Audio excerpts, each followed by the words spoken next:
আসসালামু আলাইকুম। আশা করি আপনারা সবাই ভালো আছেন।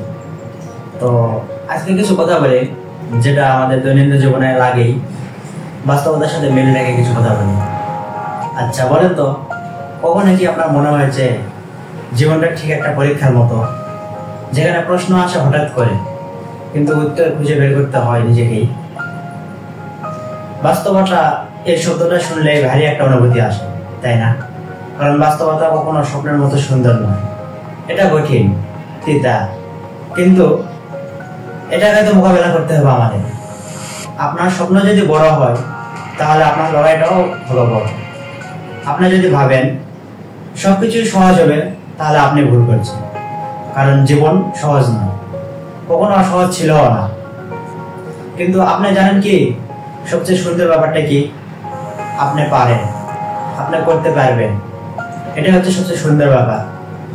আপনি পারেন আপনার কষ্টগুলোকে শক্তি বানাতে, আপনি পারেন আপনার প্রতিটা ব্যর্থতাকে সিঁড়ি বানাতে। আপনি পারেন কারণ আপনি জীবিত, আপনি চলছেন, আপনি লড়াই করছেন। জীবন কখনো আপনাকে কিছু উপহার দেওয়া যাবে না, আপনাকে ছিনিয়ে নিতে হবে।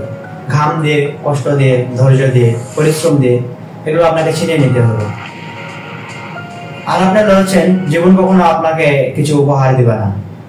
তাই আজ চারপাশে অন্ধকার দেখেন, মনে রাখবেন সূর্য উঠতে সময় লাগে না, আর আপনার ভিতরে আলোটাই আপনার সবচেয়ে বড় শক্তি। চলুন আরেকবার চেষ্টা করি, নিজেকে বিশ্বাস করি, নিজের স্বপ্নকে বাস্তবে রূপ দেওয়ার যুদ্ধে নামি। কারণ আপনি থামলে চলবে না, আপনি জন্মাইছেন লড়াইয়ের জন্য, জয়ের জন্য। তো কিছু এই কথাগুলো আমাদের মনে করেন যে বাস্তব। আমরা যদি একটু ভেবে দেখি তাহলে সফলতা আমাদের অনেক কাছে, শুধু একটু ধৈর্য, পরিশ্রম এবং আমাদের কষ্ট করে এগিয়ে যেতে হবে। তো আজকে এই পর্যন্তই। আপনারা সবাই ভালো থাকবেন। আসসালামু আলাইকুম। ধন্যবাদ সবাই।